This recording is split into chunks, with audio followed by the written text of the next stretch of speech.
எல்லாருக்கும் வணக்கம். கதைப்போமா with RJ.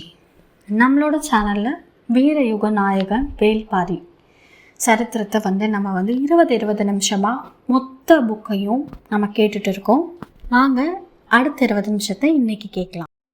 தலைமை அமைச்சர் முசு குந்தருக்கு முதலில் செய்தி சொல்லப்பட்டது. இந்த மாநகரை வகுக்கப்பட்ட விதிகளின் வழியே கட்டி காப்பவர் அவர்தான். மணவிழா திருநாளுக்காக எங்கும் மங்கள பேரொளி நிரம்பி இருக்கும் நாளில் இப்படி ஒரு செய்தியை கேட்டு மனிதன் நடுங்கி போனார். இந்த செய்தி பரவாமல் உடனடியாக கட்டுக்குள் கொண்டு வந்தார். விடுவதற்குள் எல்லாவற்றையும் அப்புறப்படுத்த உத்தரவிட்டார்.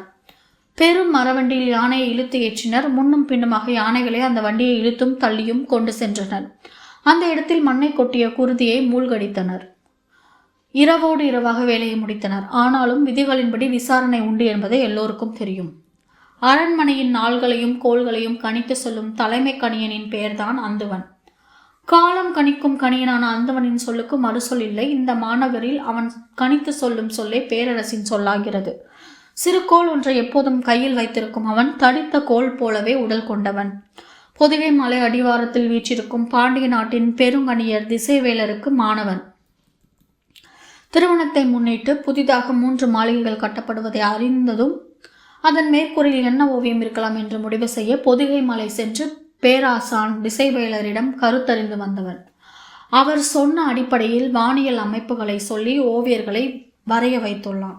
திருமணத்தை முன்னிட்டு நாளை பெருங்கணியர் திசைவேலர் அரண்மனைக்கு வரவிருக்கிறார். அவர் வருவதற்குள் ஓவிய பணிகளை முடித்து வைக்க வேண்டும். வரையப்பட்டவை எல்லாம் சரியாக இருக்கின்றனவா என பார்ப்பதற்காக அந்துவன் புதிய மாளிகை நோக்கி வந்து கொண்டிருந்த போது அவரது வரவை எதிர்நோக்கி காத்திருந்தனர் செவியனும் இளமருதனும். அந்துவன் வந்ததும் இளமருதனை அவருக்கு அறிமுகம் செய்து வைத்தான் செவியன். இளமருதன் அவரை வணங்கினான். அவனது வணக்கத்தை ஏற்றுக்கொண்டதன் அடையாளமாக தலையை மெல்ல அசைத்தபடி நடந்தார் அந்துவன்.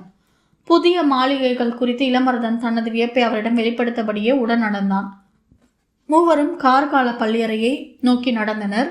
கட்டட அமைப்பை, மரவேலைப்பாடுகளை, கலை நுணுக்கங்களை வியந்து சொல்லிக்கொண்டே அவன் வந்தான். மேற்கூரை ஓவியத்தை பற்றி ஏதாவது சொல்வானா என கணியன் காதுகள் காத்திருந்தன. அப்போது செவியன் சொன்னான், கணியரே, 3 வெவ்வேறு விதமான மாளிகைகள். ஆனால் மேற்கூரை ஓவியத்தை மட்டும் ஏன் ஒன்று போல் வரைந்திருக்கிறீர்கள்? 3 வெவ்வேறு ஆனவைதானே என்றான் அந்துவன்.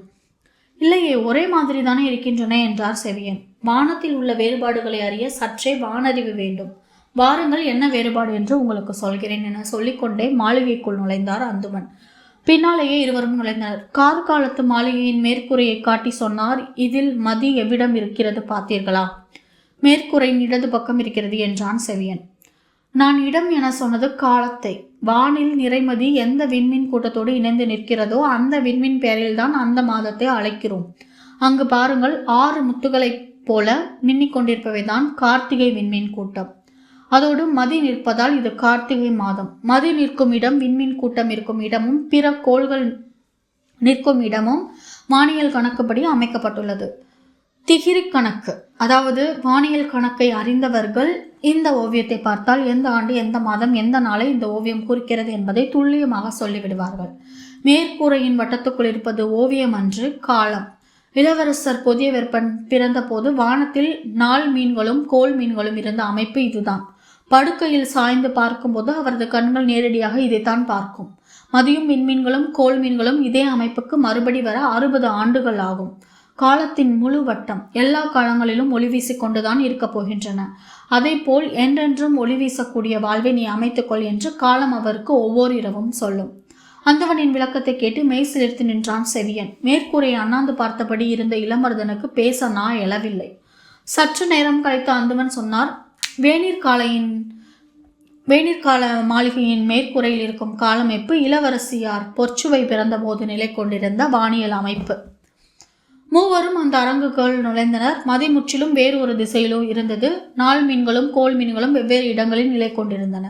3வது மாளிகையான பாண்டரங்கத்துக்குள் நுழைந்தனர். இது யார் பிறந்த கால அமைப்பு என்று கேட்டான் செவியன். அதுதான் எனக்கும் தெரியவில்லை. நாள்களும் கோள்களும் இந்த இடத்தில் இருக்க வேண்டும் என திசைவேலர் குறித்து தந்தார். அதன்படி வரைந்துள்ளேன். இது என்ன அமைப்பு என்று இப்போது வரை எனக்கும் விளங்கவில்லை என்றார் அந்துவன். நாளை அவர் வரவிருக்கிறார். இதில் எத்தனை குறைகள் அவர் கண்களுக்கு தெரிய போகின்றனவோ என்றவரின் குரலில் பதற்றத்தை உணர முடிந்தது. அரண்மனை கணியனின் பார்வையில் நடந்துள்ளவற்றில் குறை கண்டறிய முடியுமா என்ன? அசட்டையான சிரிப்போடு அந்துவன் சொன்னார். வரையப்பட்ட வானில் எத்தனை விண்மீன்கள் இருக்கின்றனவோ அத்தனை குறைகளை அவரால் கண்டறிய முடியும். ஏனென்றால் வானில் அவ்வளவு நிறை கண்டவர் அவர். அதனால் தானே பெரும்புலவர் கபிலர் திசைவேலரை போற்றி அத்தனை பாடல்களை பாடியுள்ளார். சொல்லிக்கொண்டே அந்தவன் வெளிமாடத்தை பார்த்தபோது அங்கு வட்ட வடிவில் செய்து வைக்கப்பட்டிருந்த திகிரி மேடையின் மேல் நார்சதுர கூண்டு ஒன்று வைக்கப்பட்டிருந்தது தெரிந்தது. அதை பார்த்ததும் பதறிப்போன அவர், அதை தூக்கி கீழே எறியுங்கள் என்று கத்தியபடி அதை நோக்கி விரைந்தார். அவ்வளவு நேரம் அவர் சொன்னதை வியந்து கேட்டுக்கொண்டிருந்த இளமருதன் அவர் கத்தியதால் ஓடிப்போய், ஐயா பொறுத்து கொள்ளுங்கள், நான் கொண்டு வந்த கூடுதான் இது என்று சொல்லிக்கொண்டே கூண்டை தூக்கி கீழே இறக்கினான். அந்தவனின் கண்கள் சிவந்தன. என்ன இது அருவருப்பான விலங்கு, இதை கொண்டு வந்து ஏன் இதில் வைத்தாய்? அது என்ன மேடை தெரியுமா? எதற்காக அமைத்து இருக்கிறோம் என்று தெரியுமா? இப்படி இதை கரைப்படுத்தி விட்டாய் என்று கோபப்பட்டார். இளமருதன் அவரை வணங்கி மீண்டும் மீண்டும் மன்னிப்பு கேட்டான். பணியாளர்களை வரவழைத்து திகிரி மேடையை தூய்மைப்படுத்த சொன்னார். அவர்களும் வேக வேகமாக செய்தனர். செவியனுக்கு என்ன சொல்வதென்றே தெரியவில்லை. தேவாங்கி இருக்கும் கூண்டை எங்கு வைக்க என்று இளமருதன் கேட்டபோது, மாளிகையை விட்டு வெளியே தனித்திருக்கும் அந்த மேடையின் மீது வைங்கள் என்று சொன்னது அவர்தான். வெளியிலிருந்து வந்துள்ள ஒருவன் செய்துவிட்டான் என்பதால் அவரது கோபம் இந்த அளவுக்கு இருக்கிறது. இதை வைக்க சொன்னது நான் தான் என்பது தெரிந்தால் அவ்வளவுதான் என்று மனதில் நினைத்து கொண்டு பேச்சை திருப்ப, இந்த அழகிய வட்ட வடிவ மேடையை எதற்காக மாளிகையை விட்டு வெளியே அமைத்துள்ளீர்கள் என கேட்டார். சற்றே கோபம் தணிந்த அந்துவன் சொன்னார், இது சக்கரவாக பறவைக்கான மேடை. பறவைகளின் இளவரசி சக்கரவாக பறவை என்று சொல்வார்கள். வரப்போகும் பாண்டிய நாட்டு இளவரசியார் பொற்சுவையின் செல்ல பறவை அதுதானா? இது உண்மையில் பறவைகளின் இளவரசி அன்று, வணிகர்களின் இளவரசி. ஆம், கால மாற்றத்தை கணித்து சொல்லும் பறவை அது. கார்காலத்துக்கான காற்று தொடங்கும் போது உலகின் எந்த திசையில் இருந்தோ இது வந்துவிடுகிறது. இது வந்துவிட்டால் காற்றின் திசையும் மழையின் தொடக்கத்தையும் கடலில் மிதக்கும் வணிகர்கள் அறிவார்கள். மலையோடு வந்து மழைநீரை மட்டுமே அருந்தி உயிர் வாழும் வியப்பு தரும் இந்த பறவை மழைக்காலம் முடிந்ததும் புறப்பட்டு மீண்டும் கடலுக்குள் போய்விடுகிறது. இளவரசியார் இந்த பறவையோடு தான் வந்து கொண்டிருக்கிறாராம். அந்த பறவைக்கான கூண்டு வைக்கும் மேடை ஒன்றை செய்ய சொன்னார்கள். அது கார்காலம் முடிந்ததும் பறந்து செல்லும் திசையை நோக்கி 6 மரங்களால் வட்ட வடிவில் அந்த திகிரி மேடையை அமைத்துள்ளேன். அதில் போய் இந்த விலங்கை வைத்து விட்டீர்களே என்று கோபப்பட்டவர் தேவாங்கை பார்த்தபடி கேட்டார், என்ன விலங்கு இது? இதற்கு முன்னால் நான் பார்த்ததில்லையே. எதற்கு இதை கொண்டு வந்துள்ளீர்கள்? தேவாங்கி என்று அதன் பெயரை சொன்ன இளமருதன் இதை கொண்டு வந்ததன் காரணத்தை சொல்ல வாயெடுத்தான். ஆனால் சட்டென அதை நிறுத்தி கொண்டான். பாரிக்கு தெய்வ வாக்கு சொல்லும் விலங்கு இது. இதை மாமன்னருக்கு பரிசு பொருளாக கொண்டு வந்துள்ளோம். இதை பார்த்ததும் மாமன்னர் அடைய போகும் மகிழ்வு அளவற்றது. இதை மாமன்னரிடம்தான் சொல்ல வேண்டும். இடையில் இருப்பவர்களிடம் சொன்னால் எப்படியும் மாற்றி விடுவார்கள் என்று நினைத்தவன் சற்றென்று வாயடைத்து கொண்டான். உலகமே வியக்கப் போகும் ஒரு திருமணத்துக்கு நீ கொண்டு வந்துள்ள பரிசு இதுதானா என்று சொல்லி சிரித்தபடி, குறுநில மன்னன் ஒருவனின் மகனால் மாமன்னரை இந்த காலத்தில் கண்டுவிட முடியுமா என்ன? செவியன் சொன்னான், வெங்கல் நாட்டின் மீது பேரரசருக்கு நல்ல மதிப்பு உண்டு. எனவே நேரம் ஒதுக்குவார் என்றுதான் நான் நினைக்கிறேன். சரி, அதையும் பார்ப்போம் என்று சொன்ன அந்துவன், இந்த விலங்கு கூண்டை இனி அங்கு வைக்கக்கூடாது. மாளிகைக்குள் இருக்கும் மேடைக்குள் வைத்துக் கொள்ளுங்கள் என்றார்.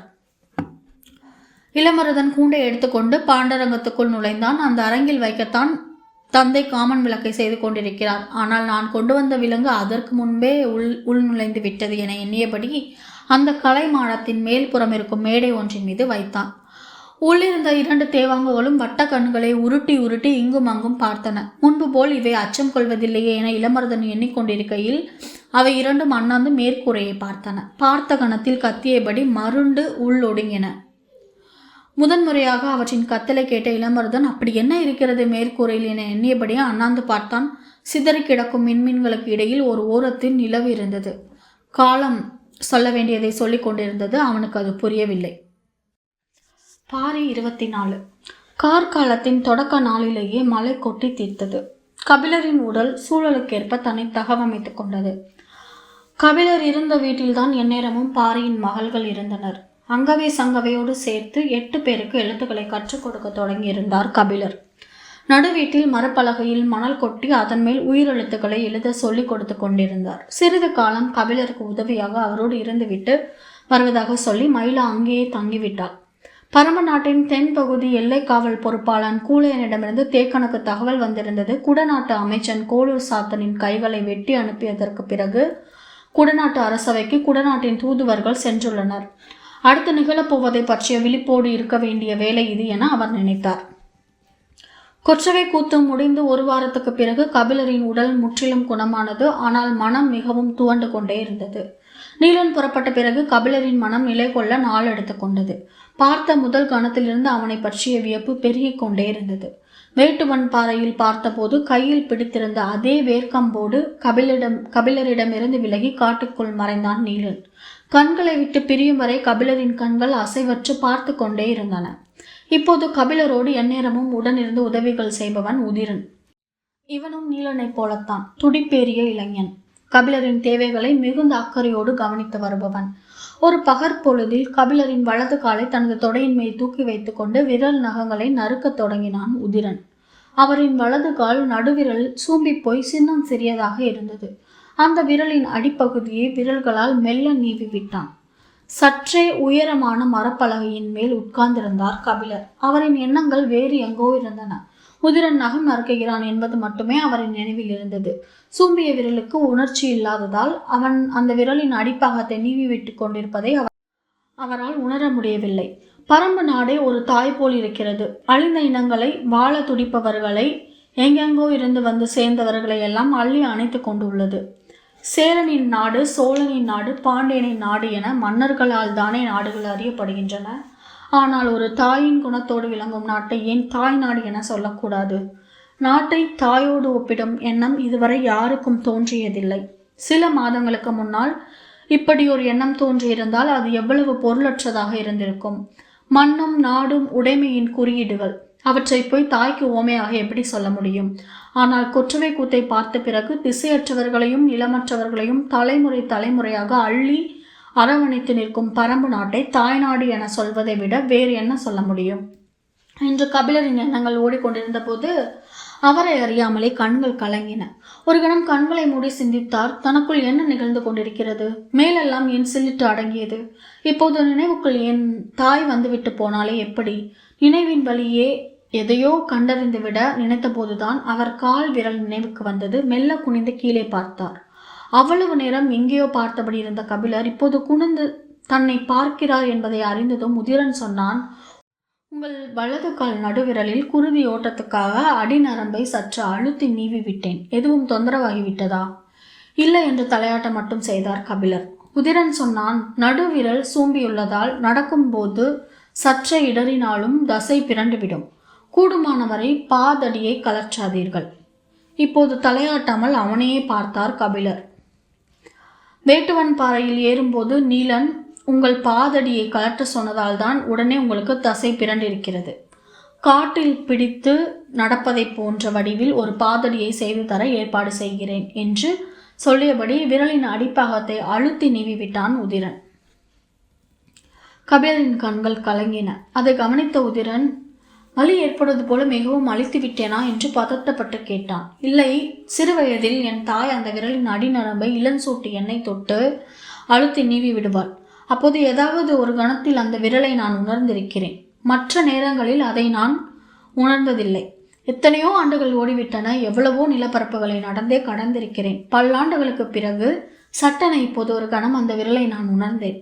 உணர்ந்த அந்த கணம் என் தாய் நினைவுக்கு வந்துவிட்டாள். உடல் எல்லாம் சிலிர்ப்பு மேலிடுகிறது என சொல்லியபடியே உதிரனின் உச்சந்தலையில் கைவத்தார் கபிலர். ஊறிய கண்ணீர் ஒழுகாமலாயிருக்கும். சிறிது நேரத்தில் பெண் பிள்ளைகள் மொழி கற்றுக்கொள்ள வீடு வந்தனர். நறுக்கிய நகத்துண்டுகளை எடுத்துக்கொண்டு உதிரன் வெளியேறினார். கபிலர் மொழிக்குள் நுழைய தொடங்கினார். மழை அதிகமாக தொடங்கியது. வாரக்கணக்கில் விடாது கொட்டும் அடைமழை இன்னும் சில நாட்களில் தொடங்கும். அடைமழை தொடங்கிவிட்டால் அடுத்து கடும் குளிர். தன் தரையிலிருந்து வந்தவர்களால் இந்த குளிரை தாங்க முடியாது. கடுங்குளிர் தாங்க கபிலருக்கு எலிமயிர் போர்வையை நெய்யுமாறு பாரி சொன்னான். குளிரிலிருந்து காத்துக்கொள்ள எவ்வியூரில் உள்ளவர்கள் முடியுள்ள தோல் ஆடைகளை பயன்படுத்துவர். அது காட்டில் வாழ்ந்து பழக்கப்பட்டவர்களுக்கு போதுமானது. புதியவர்களின் உடலுக்கு அது போதுமானதாக இருக்காது. அவர்களின் உடல் சூட்டை பாதுகாக்கும் மேலாடை தேவை. காட்டின் மிக உயர்ந்த பகுதிகளில் லவங்கமும் செங்கடமும் அடர்ந்து கிடக்கும் இடங்களில் பேரெலி உயிர் வாழும். இது பூனையை விட அளவில் பெரியது. பஞ்சினும் மெல்லிய மயிர்களை உடையது. பொங்கும் புகை போல பொசு பொசுவென இருக்கும். இதன் மயிர்களால் உருவாக்கப்படும் போர்வை உடலுக்கு மிகுந்த கதகதப்பை தரும். உடலின் சூட்டை வெளிவிடாமல் காத்துக்கொள்ளும். கடும் குளிரையும் உடலோடு அண்டவிடாது. கபிலருக்கு எலிமயிர் போர்வையினையே தேவையான எலிகளை பிடித்தாக வேண்டும். உதிரன் 10க்கும் மேற்பட்ட இளைஞர்களை அழைத்து கொண்டு புறப்பட்டான். கபிலர் தானும் உடன் சென்று வருவதாக பாரியிடம் கூறினார். பேரெலி உயரமான கரும்பாறை இடுக்குகளில் தான் இருக்கும். இளைஞர்கள் மிக விரைந்து செயல்பட்டால் தான் அதை பிடிக்க முடியும். நீங்கள் அவர்களை பின்தொடர்வது கடினமாயிற்றே என்றான் பாரி. நான் என்ன விரட்டியா பிடிக்கப் போகிறேன்? பிடிக்கப் போகிறவர்களை பின்தொடரப் போகிறேன். முன்னேறுவதை விட கடினமானது பின்தொடர்வது. பின்தொடரக்கூட முடியாத அளவுக்கு நான் தளர்ந்து விடவில்லை. எனக்கு வயதாகிவிடவும் இல்லை. சின்ன சிரிப்புடன் பாரி சொன்னான். மழைக்காலம் அல்லவா, பாறைகள் வழுக்கும் என சொல்ல வந்தேன். எப்படி சொன்னாலும் நீ சொல்ல வரும் செய்தி அதுதானே என்றார் கபிலர். நான் பதில் சொல்லவில்லை என்றால் உங்கள் வினாவே விடையாகிவிடும். என் தோழன் அவனது சொல்லாலேயே கண்டறியப்பட்டு விடக்கூடாதல்லவா? எந்த பக்கம் போய் மறித்தாலும் தப்பித்து போகும் வல்லமை கொண்டது என்று உதிரன் சொன்னது பேரெலியை மட்டும்தான் என நினைத்து விட்டேன். பாரி சிரித்து கொண்டே கபிலரை கட்டி அணைத்தான். இருவரும் புறப்பட்டனர். ஆதிமலையின் குறிப்பிட்ட திசை நோக்கி இளைஞர்கள் வேகமாக சென்றனர். சூரிய ஒளி நண்பகல் வரைதான் தெரியும். அந்த பொழுதுக்குள் பிடித்தால்தான் உண்டு. நாளொன்றுக்கு 2 பிடிப்பதே கடினம். ஒரு போர்வை செய்ய குறைந்தது 20 பேரலிகளையாவது பிடித்தாக வேண்டும். உதிரன் சரசரவென பாறைகளில் ஏறி போய் கொண்டிருந்தான். மிக சிறிய நேரம்தான் அவர்களை பின்தொடர்ந்தனர். அதன் பிறகு பின்தொடர்வதற்கு வாய்ப்பில்லாமல் போய்விட்டது. பாரியும் கபிலரும் பேசியபடி அவர்கள் சென்ற திசை நோக்கி மலையேறி கொண்டிருந்தனர். பன்மையிற் பேரெலி என்ற இந்த எலியை பற்றி பழம்புலவர் ஒருவர் பாடியுள்ளார் என்று சொன்ன கபிலர் சட்டென நினைவு வந்தவராக சொன்னார். அங்கவை கற்றுக்கொள்வதில் அளவற்ற ஆர்வத்துடன் இருக்கிறாள். பாரிக்கு இது புது செய்தி அல்ல. ஆனால் கபிலர் வாயால் கேட்பது மகிழ்வை தந்தது. பொதுவாக மாணவர்கள் தெரிந்து கொள்வதற்காகத்தான் கேள்வி கேட்பார்கள். அங்கவையோ அறிந்து கொள்வதற்காக கேள்வி கேட்கிறாள். இரண்டுக்கும் என்ன வேறுபாடு என்பதை போலிருந்தது பாரியின் பார்வை. மரத்தை தெரிந்து கொள்ள மரத்தை பார்த்தால் போதும். ஆனால் மரத்தை அறிந்து கொள்ள அதன் வேரை பார்க்க வேண்டும் அல்லவா? அதை போலத்தான் உயிரெழுத்து 12 என்று நான் சொன்னபோது தெரிந்து கொள்ளும் ஆர்வத்தோடு என்னென்ன என கேட்பாள் என நினைத்தேன். அவளோ ஏன் 12 என கேட்டாள். வினா சரிதானே? சரிதான். ஆனால் விடைக்கான இடம் வினாவில் இருக்க வேண்டும் அல்லவா? எத்தனையோ தலைமுறைகளாக நமது முன்னோர்கள் ஒளியை உருட்டி உருட்டி எழுத்தாக்கி வைத்திருக்கிறார்கள். நீர் போன இடத்தில் பதியும் தடம் போல பேசும் மொழிக்கு ஒரு தடத்தை உருவாக்க முயன்றிருக்கிறார்கள். இந்த பெரும் பட்டறிவு சேகரத்தை எனது அறிவால் எப்படி அளந்து பார்த்து விடை சொல்ல முடியும்? கபிலரின் விடை பாரிக்கு பொருத்தமாகப்பட்டது. கபிலர் சொன்னார். முன்பு ஒரு முறை என்னிடம் மொழி கற்ற மாணவி இப்படித்தான் வினாக்களை கேட்டுக்கொண்டே இருப்பாள். காலையில் அங்கவை கேள்வி கேட்டதில் அவளின் நினைவாகவே இருக்கிறது என்று சொன்னபடி எதிரில் இருக்கும் வேங்கை மரத்தை பார்த்து அப்படியே அசைவற்று நின்றார் கபிலர். பாரியும் நின்றான். வேங்கை மரத்தின் தாழ்வான கிளையில் மயில் ஒன்று அமர்ந்திருந்தது. பேச்சு கேட்டு பறந்துவிடக்கூடாது என்பதற்காக கபிலர் பேச்சை நிறுத்தினார். அது தன் தலையை மட்டும் மேலே தூக்கியது. அதன் அசைவை உற்று பார்த்து கொண்டிருந்தார் கபிலர். பாரி மரத்தின் அடிவாரத்தில் எதையோ உற்று பார்த்து கொண்டிருந்தான். மயில் மெல்ல தலையை திருப்பி இருவரையும் பார்த்தபடி கிளையிலிருந்து குதித்து காட்டுக்குள் மறைந்தது. இன்னும் சிறிது நேரம் உட்கார்ந்து இருக்கக்கூடாதா? வெறுகு பூனையின் கண்களுக்குள் இருக்குமே நீலமும் பச்சையும் கலந்த கலவை, அதுதானே மயில் தொகையில் கண்களிலும் இருக்கிறது என்றார் கபிலர். பாரி மறுமொழி ஏதுமின்றி மரத்தின் அடிவாரத்தை நோக்கி நடந்தான். கபிலர் அந்த கிளையை நோக்கி சென்றார். மயில் கிளையிலிருந்து தாவி மண்ணில் கால் பதித்த இடத்தில் அதன் காலடி பதிந்திருந்தது. அதை பார்த்தபடி சொன்னார். மயிலின் காலடியை நொச்சி இலைக்கு உவமை சொல்வர். வெண்ணொச்சி 5 இலைகளை உடையது. மயிலுக்கு முன்பக்கம் 3 விரல்கள் தானே, அதனால் கருநொச்சியை தான் உவமை சொல்லியிருக்க வேண்டும். அதற்குத்தான் 3 இலை. கபிலரின் பேச்சுக்கு பாரியிடமிருந்து மறுமொழி ஏதும் இல்லை. நீ என்ன பார்த்து கொண்டிருக்கிறாய் என வினவியபடி பாரியின் அருகில் வந்தார் கபிலர். மரத்தின் பட்டையில் ஒட்டியிருந்த செந்நிற தடத்தை காண்பித்த பாரி சொன்னான். புலி தனது வாயில் இருந்த குருதியை துடைத்துவிட்டு போயிருக்கிறது. இதோட பரம்பு மலையின் நாயகன், இயற்கையின் நண்பன் வேல்பாரியோட நம்ம பண்ணிகிட்ருக்கிற பயணத்தை, இன்னைக்கான பயணத்தை இதோடு நம்ம முடிச்சுக்கலாம். நாளைக்கு மேற்கொண்டு ஆரம்பிக்கலாம். இந்த பதிவு உங்களுக்கு பயனுள்ளதாக இருந்துச்சுன்னா கதைப்போமா வித் ஆர்ஜி சேனலை லைக் பண்ணுங்கள், ஷேர் பண்ணுங்கள், கமெண்ட் பண்ணுங்கள், கண்டிப்பாக சப்ஸ்கிரைப் பண்ணுங்கள். தேங்க்யூ.